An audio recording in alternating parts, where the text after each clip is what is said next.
Olá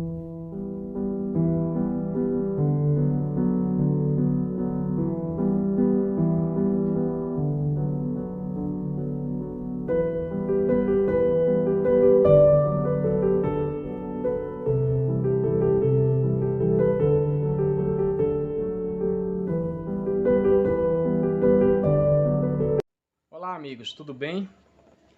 Vamos abordar aqui um assunto do livro Magnetismo Humano de Jacob Mello, seu novo livro aí. É um livro muito, mas muito legal, um livro muito rico, bem didático, muito bem explicado, de uma linguagem simples e profunda ao mesmo tempo. É um livro que nos ajuda tanto quem está iniciando quanto quem já está na prática também. Recomendo sempre buscar, além de outros autores que falam de magnetismo e passes, mas dando prioridade sempre às obras de Allan Kardec, como o próprio Jacob recomenda, é buscar as obras anteriores de Jacob. Porque esse livro, o Magnetismo Humano, ele não substitui as outras obras. Pelo contrário, cada obra que o Jacob trouxe é o resultado das pesquisas e estudos e uma complementa a outra. Ok? Mas tem alguns assuntos aqui que quando eu li, quando eu estudei, eu acredito que me intrigou um pouco e me surgiu algumas dúvidas, tive que ler e reler algumas vezes para poder entender melhor. Enviei e-mails para o Jacob Mello e eu acredito que mesmo assim tenha ficado algumas dúvidas aí em alguém também. Mas lendo algumas vezes, buscando colocar em prática, a gente consegue entender e compreender melhor. E um dos assuntos que eu iria abordar em alguns vídeos é estes aqui que eu irei falar agora: insuficiência ou depressão magnética, drenagem e diálise fluídica. Aqui Jacob fala da autodrenagem, o que causa no paciente, nos ajuda até a identificar um paciente aí com uma possível autodrenagem, né? E como reparar essa autodrenagem fluídica, que isso pode estar acontecendo com qualquer paciente que você esteja aí tratando, inclusive pacientes sem depressão. Porque se a gente fica sempre naquele protocolo engessado, TDM1, TDM2, TDM3 e dá alta ao paciente com um número de determinadas sessões, às vezes a gente deixa por fazer algo. E o próprio Jacob recomenda no livro A Cura da Depressão pelo Magnetismo que a gente pode ir mais além. Quando a gente busca tratar o segundo chakra ali no TDM2, ele diz, olha, a gente pode fazer mais. E esse mais fica a cada magnetizador para cada paciente. E uma destas situações pode estar presente aí a autodrenagem em um paciente com depressão. A gente trata, a gente trabalha com ele e ele continua apresentando alguns sintomas que eu vou falar em outro vídeo quando eu falar da autodrenagem. E a gente fazendo esse reparo e havendo necessidade e a gente fazendo aí uma drenagem magnética, a gente recupera o paciente por completo. A gente não dá alta ao paciente em depressão, sendo que ele ainda esteja sentindo alguns desconfortos. E aí a gente deixa ele por conta, não, agora você já fez o que tinha de fazer, TDM1, 2, 3 tal. Então, tem a diálise magnética, que Jacob explica muito bem aqui. Então, em alguns vídeos aqui eu vou trazer alguns assuntos que talvez surjam algumas dúvidas aí. E se alguém quiser pedir algum vídeo, olha Luan, eu gostaria que você abordasse tal assunto. Então, me escreve, eu faço o vídeo e aí a gente vai dialogando juntos. E na dúvida, escreve pro Jacob. Ó, Jacob, eu assisti um vídeo do Luan, assim, assim, o vídeo fala disso, tal, eu gostaria que você me ajudasse, se realmente é isso que ele fala, tal. Viu, gente? Mas, vamos lá. Insuficiência ou depressão magnética, página 308 do livro Magnetismo Humano. Jacob inicia assim: ao contrário das congestões, o ideal é que a gente entenda o que é uma congestão fluídica. Lembra que a gente em outro vídeo falou da pessoa que causa mal olhado, né? Aquela pessoa ela causa uma congestão fluídica em uma criança, em um idoso, ou até mesmo sem ser criança ou idoso também. E essa é uma das situações que causa uma congestão fluídica. Então, ao contrário das congestões, As depressões magnéticas se caracterizam por insuficiência de fluidos. Mas como identificar? O tato magnético é a ideal ferramenta para isto. Então, a insuficiência de fluidos, né? A depressão magnética, dando continuidade aqui, produzem perdas de ânimo e vontade. Então quer dizer que toda pessoa com perda de ânimo e vontade é sinal de depressão? Talvez. Quão mais graves serão, quanto maior for o número de pontos ou centros vitais com insuficiência fluídica. Um dos fatores que dificultam a diferenciação entre as depressões e os congestionamentos, é que as consequências são muito parecidas. E tanto o paciente em congestão fluídica quanto em depressão, ou seja, essa insuficiência fluídica, eles apresentam sintomas muito parecidos. Porque se ele está congestionado, o seu trânsito fluídico não está trabalhando normalmente.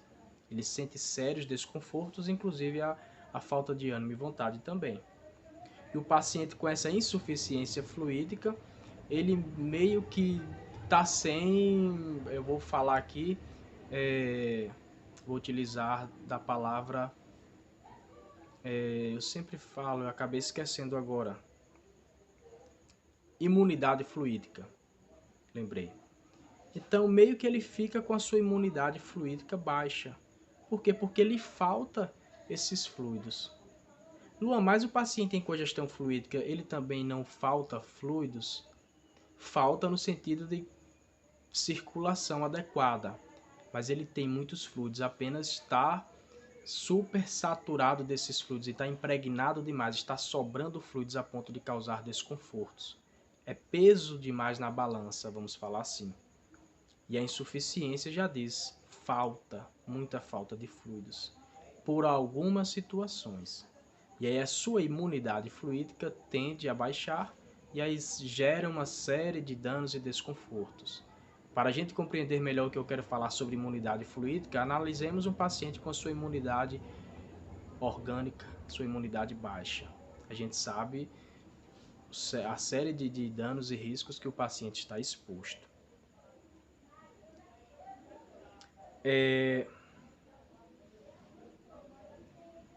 Dando continuidade, vou repetir aqui um trechinho para não sair do foco, né? É que as consequências são muito parecidas, pois ao se somatizarem provocam deficiências e falências orgânicas. O mesmo sentido de bloqueio também reaparece, só que nas congestões ele costuma travar o que deveria ser posto em circulação, e nas depressões o bloqueio ocorre na não recepção do que seria essencial. Então, por defesa do nosso corpo perispiritual e físico, o nosso circuito vital trava para o nosso bem. E aí gera uma série de situações. Mais à frente no livro, Jacob diz o seguinte: como técnica, não é recomendado que simplesmente se concentre fluidos onde houver depressão. Faltou fluidos, então vou colocar. Não é bem assim. Na prática, não funciona tão bem assim.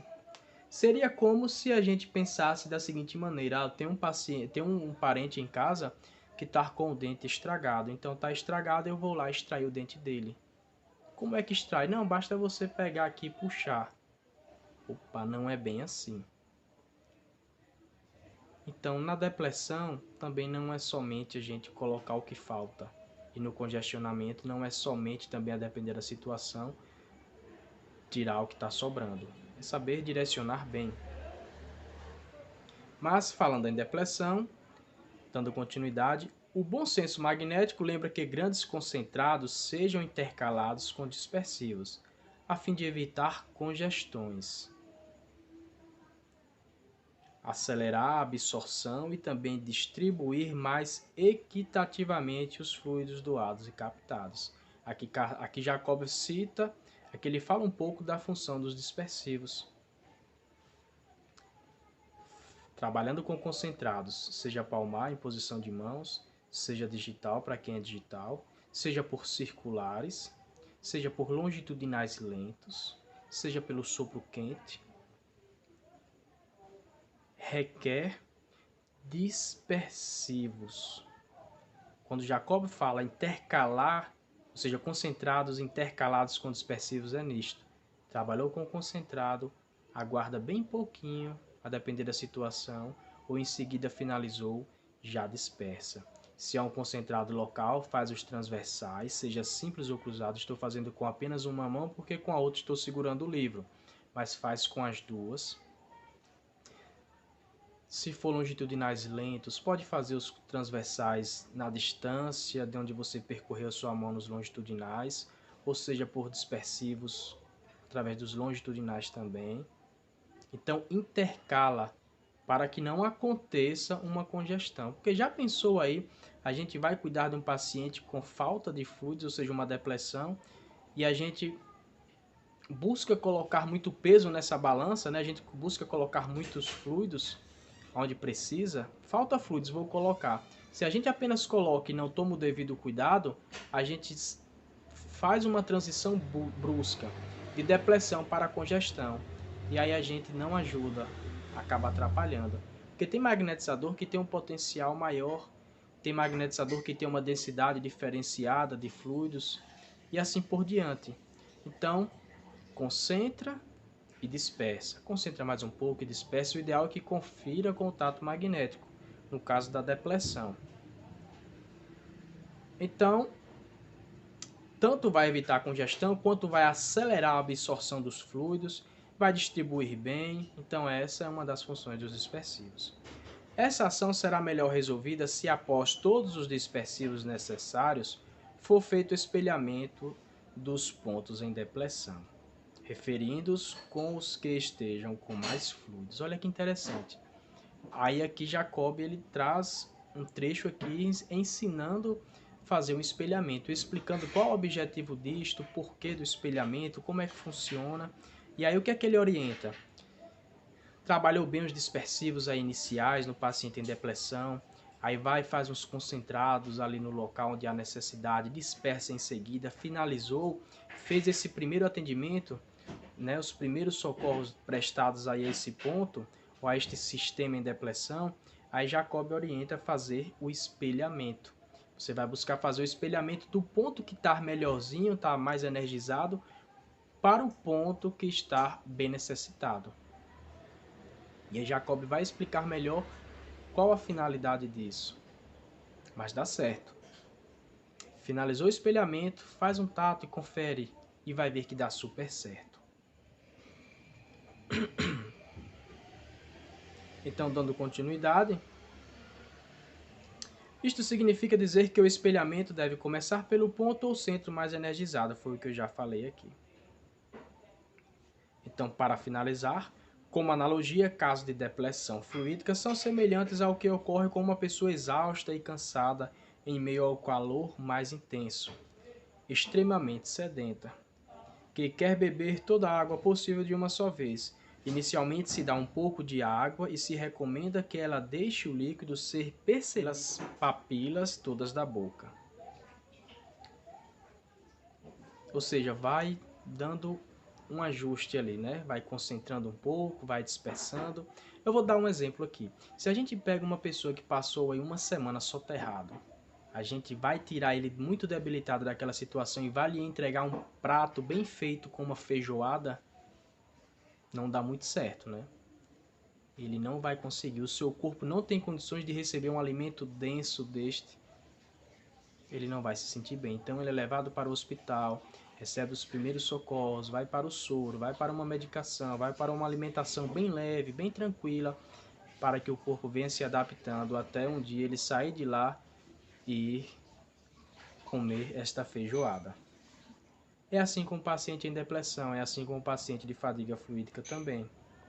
Então, dando continuidade, lhe é recomendado fazer pequenos bochechos, Jacob trazendo o exemplo, né, da pessoa que vai estar muito sedento, vai beber água, então coloca a água aqui na boca, deixa sentir a água, ele joga essa água fora, faz pequenos bochechos, né, e só depois ele engole o líquido aos poucos. Do contrário, a sede não passará e outros problemas mais graves advirão.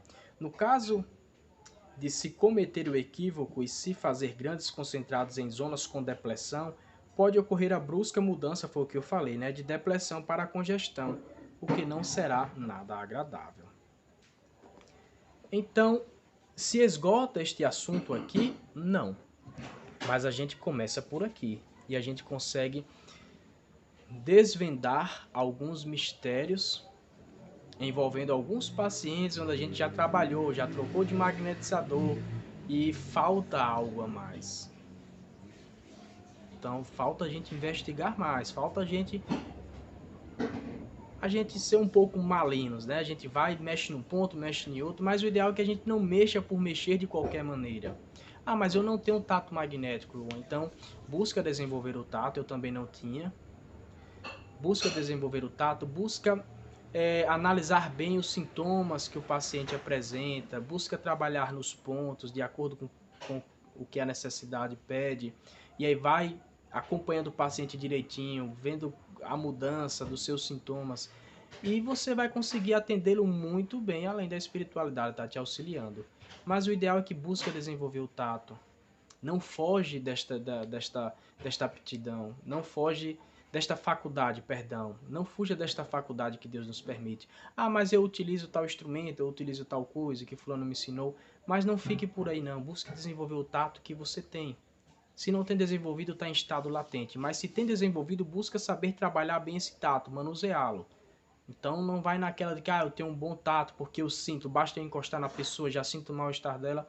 Mas é preciso saber utilizar do tato também.